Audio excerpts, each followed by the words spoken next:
आज म फ्रेस उठेँ। आज कहाँ जान आँट्दाखेरि पुरै फ्रेस उठिन्छ नि, त्यस्तै फ्रेस उठेको छु आज म।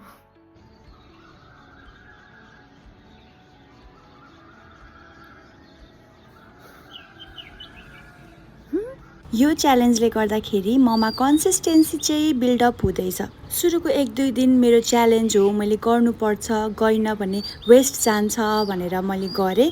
तर आज मैले यसलाई यो मेरो 7 डेज च्यालेन्ज हो भनेर चाहिँ लिएको छुइनँ।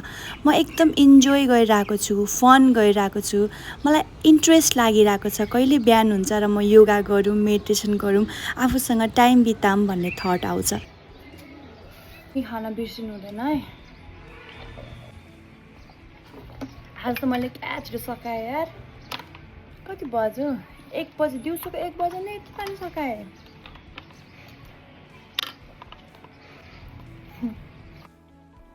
आज हामी हिँडेर आयौँ। आज चाहिँ 8 बजे राति हिँडेर आयौँ। मोबाइल लगेको थिइनँ, त्यही पनि मैले स्टेप कम्प्लिट गरेँ।